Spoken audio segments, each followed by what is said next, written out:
Tout à l'heure, Hassan Tchandou, Hassan Nari, m'a lancé un petit défi. Il a lu une motion en me proposant comme candidat pour les prochaines élections locales ici à Thiès. Je relève le défi. Je suis candidat et j'accepte.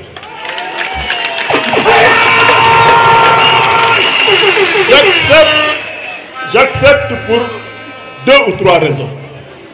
La première, tout à l'heure, M. le ministre Serigne Diop l'a rappelé, c'est l'ancrage Benno Bokk Yakaar.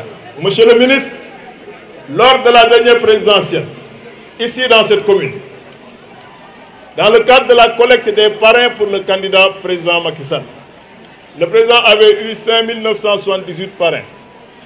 Sur ces 5978, les 4154 avaient été collectés par ma modeste personne. Ce qui représentait 70% des parrains du président lors de la dernière présidentielle. Je pense que le leadership de Benno est réglé depuis cette phase de parrainage pour la présidentielle. L'autre grand parrain, c'était Feu Alioune Samba Ciss, monsieur le maire, pour qui nous prions, pour que le bon Dieu l'accueille au paradis. L'autre parrain également est là, présent dans cette tribune. Abdourahmane Niang, il peut se lever. Il est de l'Alliance pour la République. Ça veut dire quoi? Sur les 3 parrains du président de la République, les 2 se sont donné la main. The game is over, comme disent les Anglais. La récréation est terminée, le jeu est fait. Mais nous allons continuer à tendre la main aux autres, à leur demander de venir nous rejoindre. Parce que tout simplement, nous pensons en toute humilité, avoir compris la trajectoire économique et sociale de ce pays, parce qu'ayant compris le plan Sénégal émergent, ayant compris également qu'il n'y a pas d'alternative en dehors de ce plan Sénégal émergent, bâti par un homme de vision qui est le chef de l'État, son excellence le président Macky Sall. Pourquoi j'accepte? J'accepte tout simplement parce que cette candidature n'est pas une candidature individuelle ou individualiste. C'est une candidature collective, portée par des hommes de valeur. En 2013, j'avais écrit un livre que j'avais intitulé 20 axes du projet pour tous les villages de la future commune de Thiès. Nous n'étions pas encore dans la communalisation intégrale.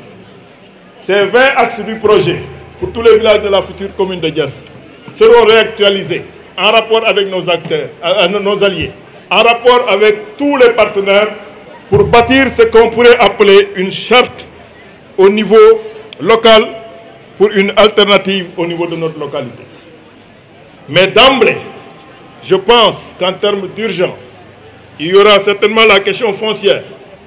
Pape, je pense, doyen Hassan, qu'en termes d'urgence, il y aura certainement les problèmes hydrauliques, énergétiques, mais également les problèmes de désenclavement. Je pense, Alndoy, qu'il y aura certainement la question focale et nodale de la responsabilité sociétale des entreprises installées dans notre localité, que nous allons prendre en compte dans un cadre transparent. Quand je dis transparent, dans les rubriques de recettes des communes, Cheikh Issa le sait mieux que moi, il y a ce qu'on appelle les dons. Quand une commune reçoit un don, ces dons doivent faire l'objet d'une délibération sous forme d'acceptation de dons. Je ne pense pas que ce soit le cas dans notre localité. Une RSE n'est pas un sarah, comme on dit. Une RSE doit être prise en compte dans une démarche globale. Pour être inscrit, cette responsabilité sociale d'entreprise, dans le budget de la commune, suivant les orientations définies par les populations et également le conseil municipal.